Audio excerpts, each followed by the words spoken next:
Goodness. What a day. What a day.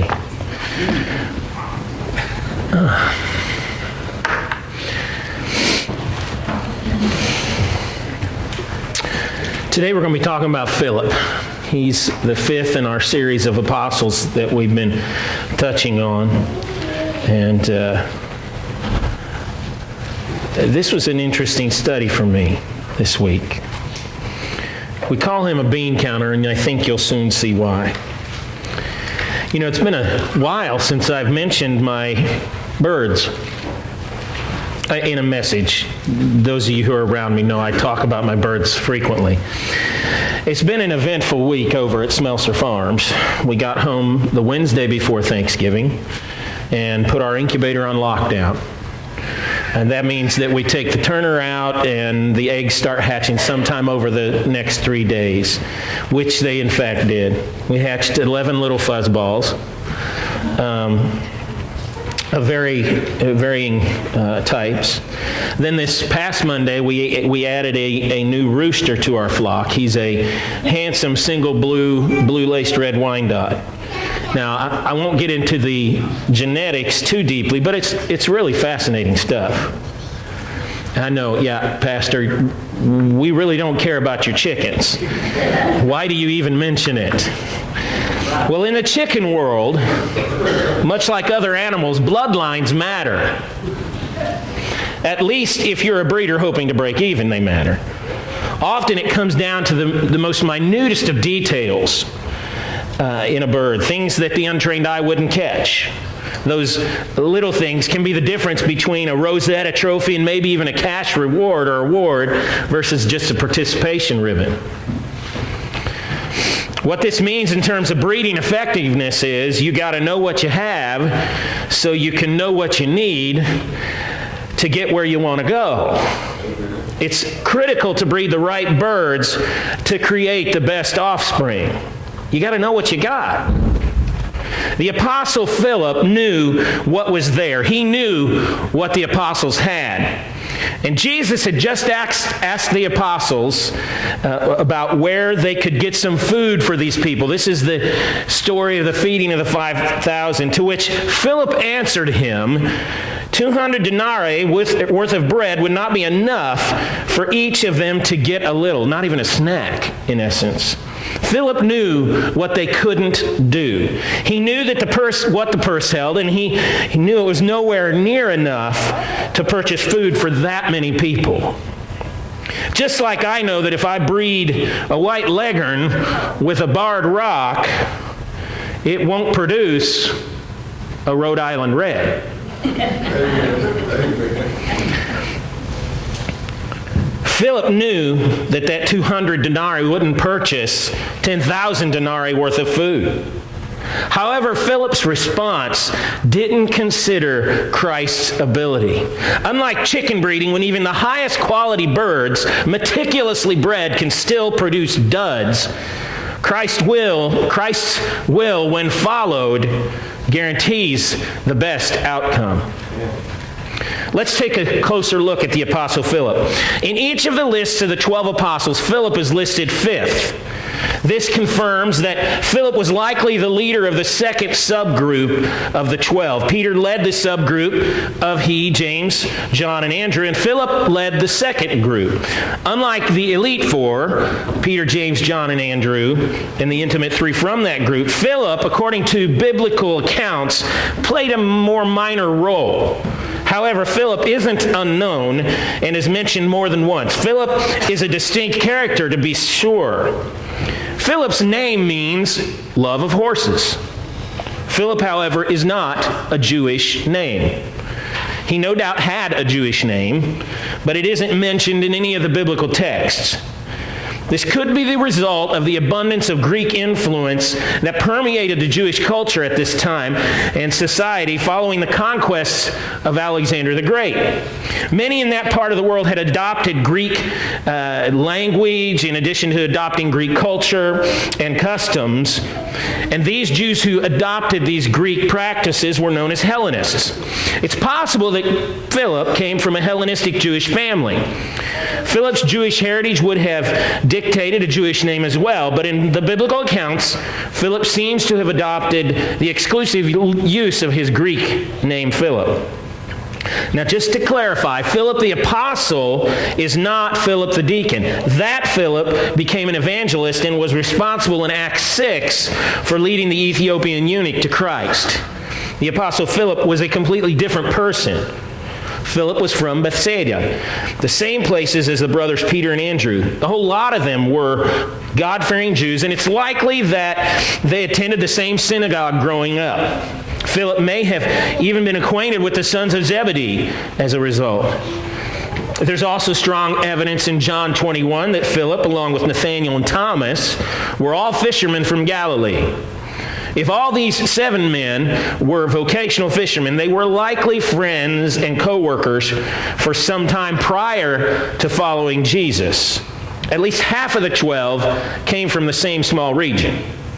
Now, it's interesting to me that Jesus used the process he did for selecting the 12 apostles. If you think about it, Jesus was calling them to the daunting task of being apostles. The 12 were Christ's proxies. They were going to operate on his behalf once the ascension occurred.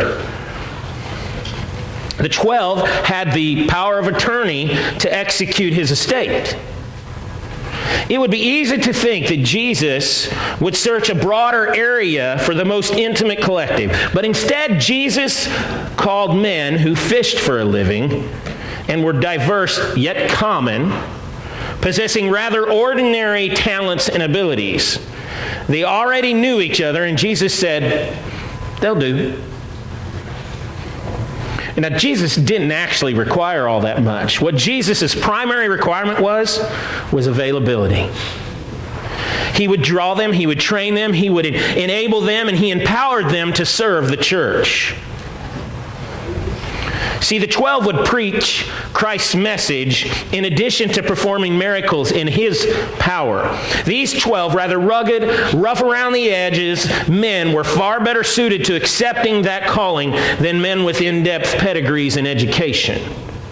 And really, the 12 apostles themselves were prone to prima donna behavior. I can only imagine what entitled scholarly men might have been like as apostles.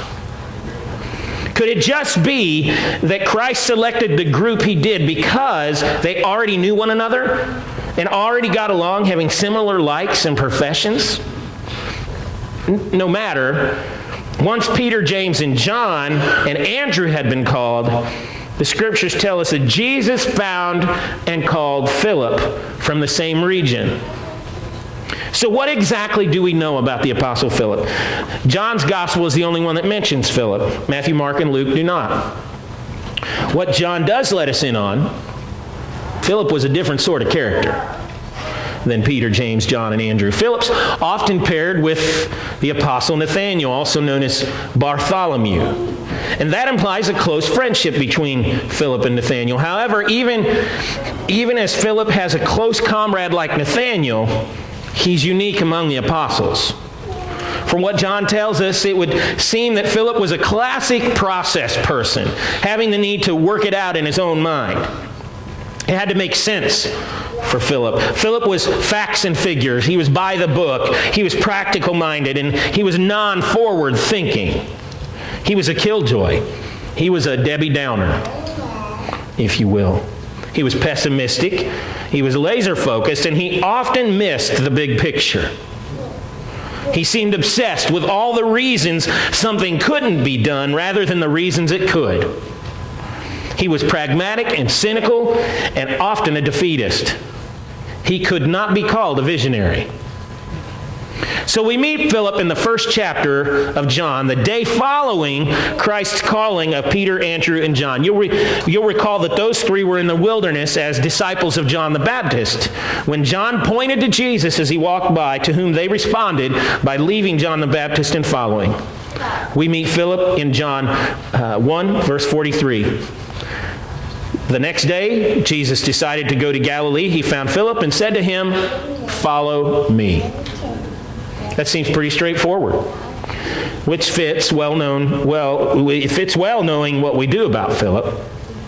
It would seem that Philip was also a disciple of John the Baptist in the wilderness. Prior to returning to Galilee, Jesus found Philip and invited him to join the other disciples. This was in contrast to the first three who had found Jesus. More specifically, John the Baptist directed the first three to Jesus. This account is actually the first time Jesus is recorded as having been the one seeking. But just so we're clear, that doesn't mean that Jesus, in his sovereignty, didn't seek and call the others. In John 15:16, Jesus told the apostles, "You did not choose me, but I chose you and appointed you that you should go and bear fruit, that your fruit should abide, so that whatever you ask the Father in my name, he may give it to you." Nonetheless, the language used to describe Philip's calling is unique to him. Philip is the first apostle that Jesus physically sought out and the first apostle that Jesus actually told, "Follow me." And it seems apparent that Philip had a seeking heart. And that's evidenced that God is sovereignly that person to him in the passages that we know. Remember what Jesus said in John 6:44. It said, "No one can come to me unless the Father who sent me draws him. And I will raise him up on the last day." Then Jesus says it again just a few verses later in verse 65. "This is why I told you that no one can come to me unless it is granted him by the Father." It seems evident by this narrative that Philip already possessed a seeking heart. He was very likely already a student of the Word and was already in some way prepared for the Messiah's appearance. Ultimately, that was their purpose in going to hear John the Baptist. It was a natural response for Philip to follow when he was called because he was already prepared spiritually. It's further emphasized by what Philip said to Nathanael. This should sound familiar. "We have found him of whom Moses in the law and also the prophets wrote, Jesus of Nazareth, the son of Joseph." It's clear that Philip was messianically minded. Philip believed that he had found the Messiah, not the other way around. The Lord found Philip, but Philip believed he had found the Lord. In human terms, both are true. But biblically, it was God's choice that determined Philip's calling. Remember what Jesus had told them. "You did not choose me, but I chose you." Now, in Philip's mind, this was the end of the search. He had been faithful in seeking, and by God's grace, Philip was called. He was a student of the Word, and he was confident in the Old Testament promises of a Messiah. Now Philip had found him, or rather had been found by him. But Philip's seeking heart wasn't all there was. He, like his apostolic brother Andrew, had the heart of a personal evangelist. Philip's first response was very similar to Andrew's. It's what I just pointed out to you a moment ago. He wanted to find his friend Nathanael and tell him the good news. In church, this method of evangelism is the best way to share the gospel. At the very least, this method is the most well received. If we already have a trusting relationship with someone, the impact of sharing the gospel is far greater. In almost every salvation experience, the newly saved is eager to introduce a friend to Jesus as well. They're excited. They want to tell somebody about it. That's exactly what we see here in Philip. He had a spontaneous notion to go tell his buddy. We should be that way. That excitement shouldn't wane as we grow in our faith. We, in fact, should become more confident in sharing our faith each day. This should be the case to the point that we even become more confident in sharing our faith with strangers. At the very least, we should be confidently living out our life and our faith around everyone. If we aren't, or if we find it difficult, then we should examine our hearts to be certain that we're not only confident in our own salvation, but that we are actually sharing our faith. Amen. Listen, if you're scared, the only way to get over that fear is to do that for which you're scared. And as a sidebar, please don't ever adopt the philosophy that your walk with the Lord is personal. Thank you. You have missed the point entirely if that's the case. we're called to share the gospel. Philip was amazed that he had finally discovered the Messiah of whom Moses had written. He had found the one of whom the prophets foretold, and it was none other than Jesus of Nazareth, the son of Joseph, a lowly carpenter's son. Are you catching all of this? God's choice in coming to earth was to come into a blue-collar family. He didn't come as royalty, which is part of the reason so many missed it. God chose to incarnate himself as an everyday sort of person. Isaiah 53:2 prophesies of Jesus, saying, "For he grew up before him like a young plant, and like a root out of dry ground. He had no form or majesty that we should look at him, and no beauty that we should desire him." In other words, physically speaking, Jesus was an average Joe. Of course, Jesus was anything but average. Let me be clear. I simply point this out as encouragement to you. If God came as a normal and average, what makes you think he can't use you just the way you are? He created you. I remember an old saying I used to hear as a kid: God don't make no junk. Not only are you able to be used just as you are, he has a purpose in calling you just as you are. Funny enough, when Philip had invited Nathanael to Jesus, Nathanael's response in John 1:46 was, "Can anything good come out of Nazareth?" To which Philip replied, "Come and see." Y'all, not everyone will respond affirmatively to our sharing our faith. You'll get a host of responses, and reality is that most of them will be negative. Now, I don't necessarily mean angry negative, just negative in as much as they won't be interested. We don't share the gospel. We don't share our faith only if we know we'll get a positive response. We share and allow the Holy Spirit to apply what we share in convicting power in the heart of the lost we share it with. We share because the Bible is clear that we should.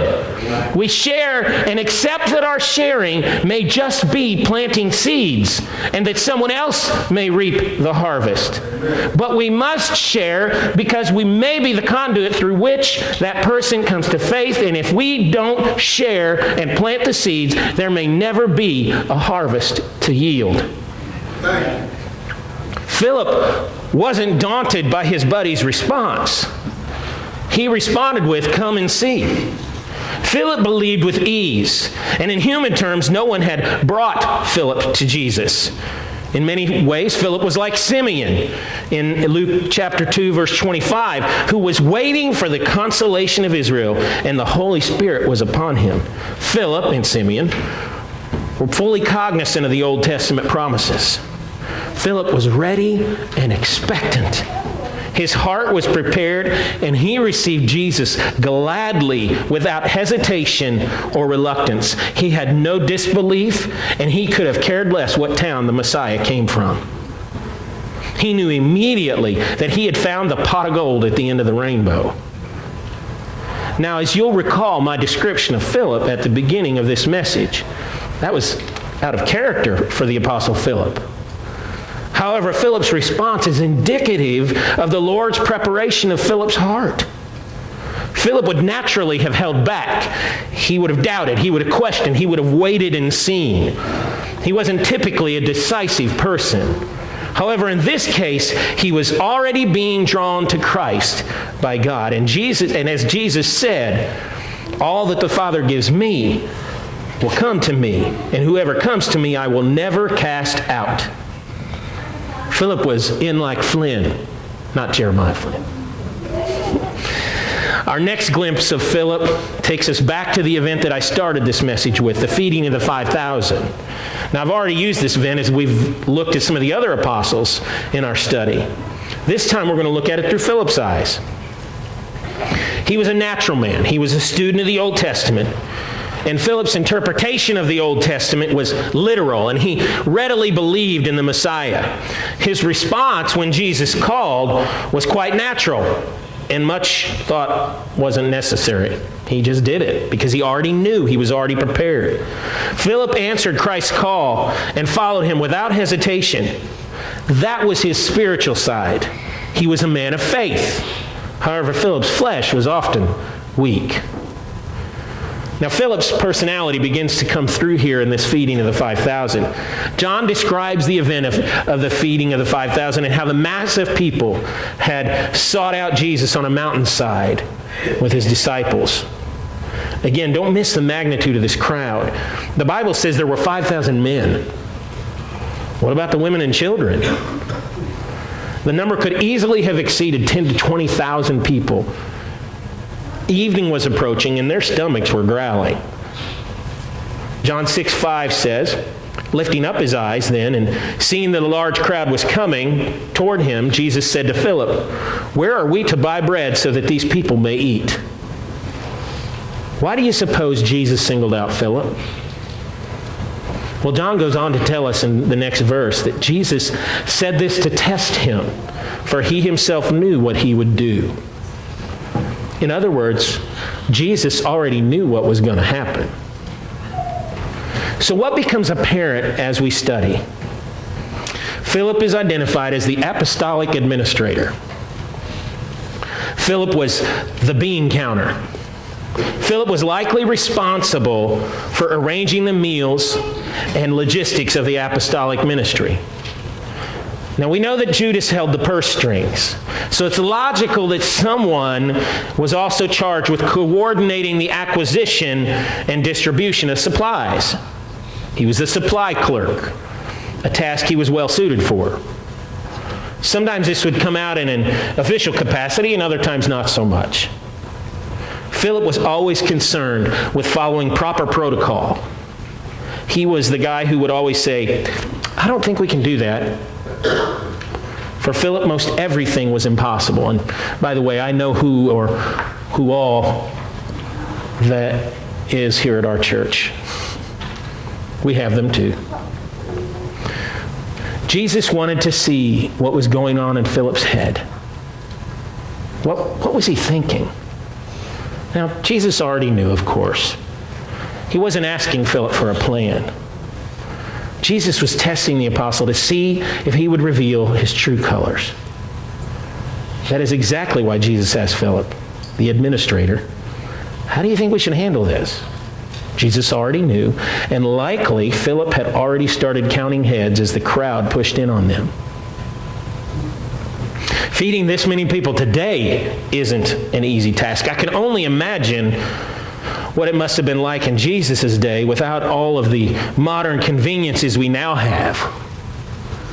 There wasn't a Chick-fil-A on the mountainside, or was there? No doubt by the time Jesus asked, Philip had already run the numbers and been trying to reconcile the sheer magnitude of feeding that many. Philip probably started thinking about this as soon as the crowd appeared and began to grow. However, instead of thinking, what an incredible experience to hear Jesus teach this huge crowd, what an incredible opportunity for Jesus, Philip's pessimistic tendency could only see the impossibility of it all. Now, we got to keep in mind here that Philip had witnessed Christ's first miracle of turning the water into wine. He had been witness to Jesus healing the sick and lame, creating something from nothing and regenerating what had been destroyed, like restoring life to that which was dead. But when Philip saw the crowd, he couldn't put it together. It was too much. It was overwhelming. It was impossible. He followed his finite thinking, and it was too small. So when Jesus tested him, Philip responded with, "It can't be done." And the human reality of this is that Philip's thinking was actually spot on. Just for a little perspective, a denarius was one day's wage for an ordinary laborer. Between all the disciples, at least the 12 apostles, perhaps even more, they had no more than 8 months' worth of a single day laborer's wages to meet their own needs. How on earth could they also meet the needs of a ginormous crowd? It isn't that much money to start with, and when you consider all that was involved in just care of the disciples' food and lodging, they couldn't afford even so much as a snack for the growing multitude. He had already determined that what they could afford would never come close to feeding all those folks. He was pessimistic. He was overthinking it, and he wasn't thinking in a heavenly minded way. Philip had no vision. Now, Philip's fellow apostle, Andrew, at least had some semblance of faith as he found a kid who had loaves and fishes and brought them to Jesus. However, even Andrew conveyed some doubt when he said, "But what are they for so many?" Philip lost the opportunity to see the reward of faith while the action of his apostolic brother Andrew was honored. Remember what Jesus taught them in Matthew 17:20?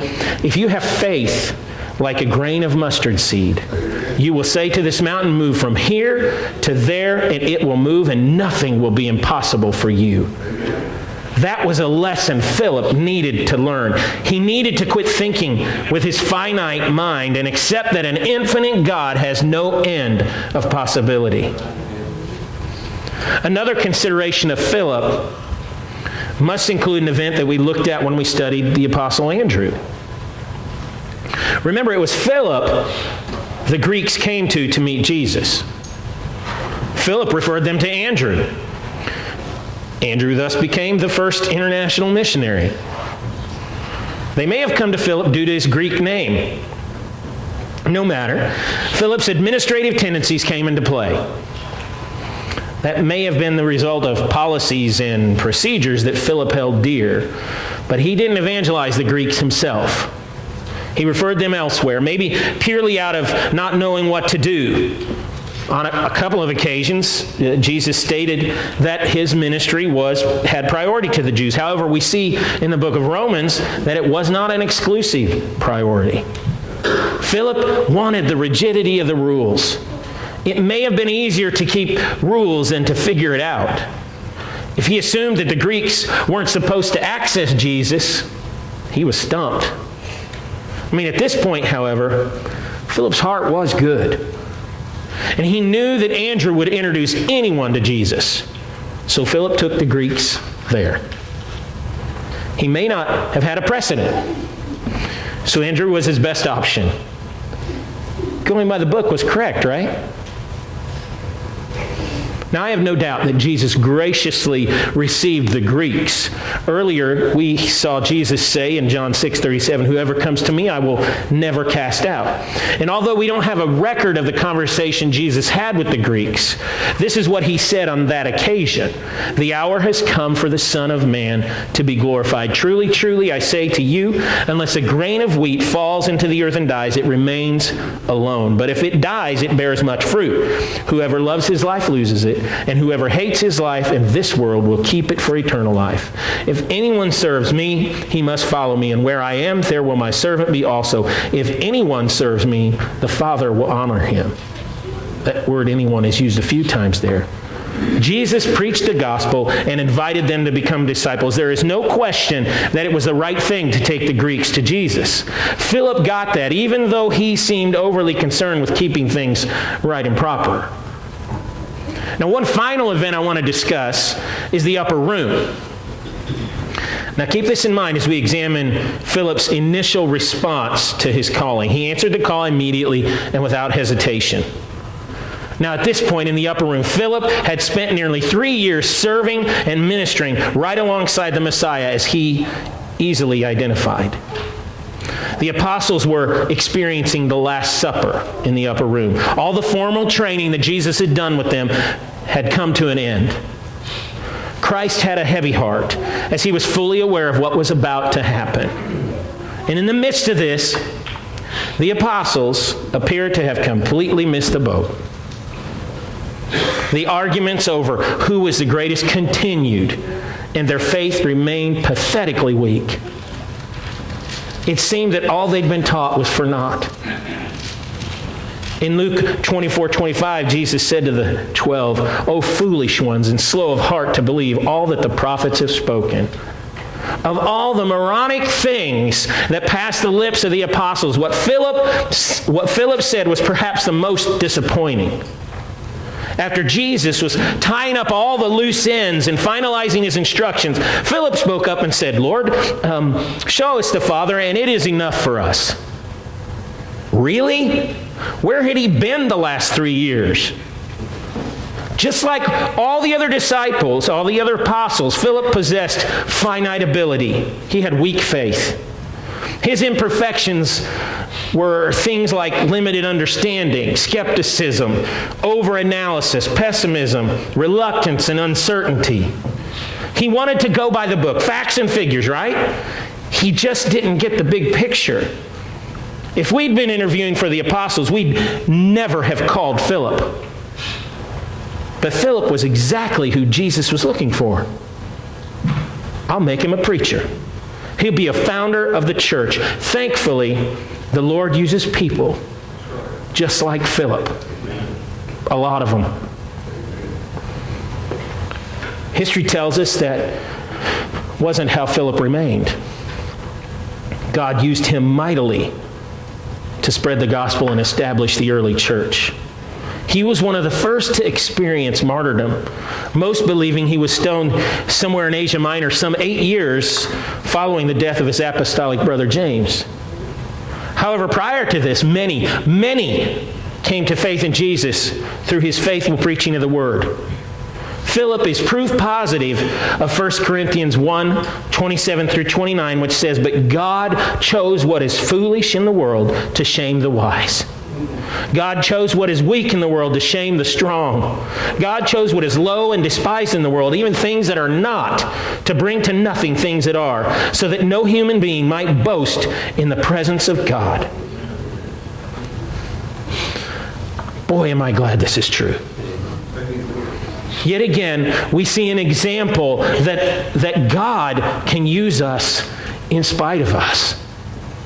There is no amount of imperfection you possess that can exceed God's ability to use you for his glory. He created you, and he don't make no junk. Understand that God has uniquely called and equipped you for service in his kingdom. Don't believe the lie that you have to do what I do in order to have an impact. That is patently false. Before we were called to Chipley, I was a pool boy. I had more opportunity to minister in the first 12 months I cleaned pools than in the previous 12 years of vocational ministry. He had a purpose. And while there were times I was overwhelmed with the secular marketplace, he still used it for his glory. He was honing me and preparing me for serving here. He has you right where he wants you. Trust him in that. Your light is needed in the lost world. Shine it brightly. Musicians, you can come. Now, I understand something critical here, however. You can't answer a call to service for the kingdom if you haven't first accepted the call to be a disciple. You may not have a personal relationship with Jesus, and as a result, you can't begin to figure out what he has planned for you. I'd love to help you answer that first calling so that you can navigate your walk to serving him, with him in the expansion of his kingdom. Do you remember what I said about my chickens? You got to know what you have so you can know what you need to get where you want to go. That's breeding 101. Discipleship 101 tells us that Jesus knows what he has, and he knows what you need because he knows right where he wants you to be. Would you stand with me?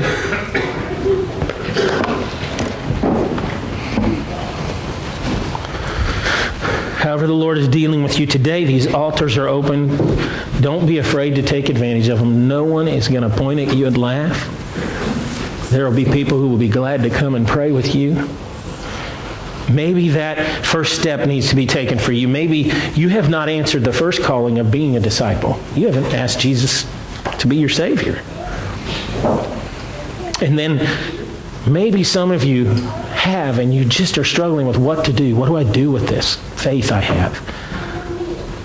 Whatever it is, however the Lord may be dealing with you. Maybe you have some other things going on in your life. Maybe you need to unite with this church in membership. I think it's important to be connected with a local body of believers. I didn't used to feel the way I do now about that, but it's important to have brothers and sisters you can call your family, that you can call on. Remember what I taught Wednesday about being a part of holding one another accountable. That's part of being in the faith. However the Lord's dealing with you, be faithful as we sing.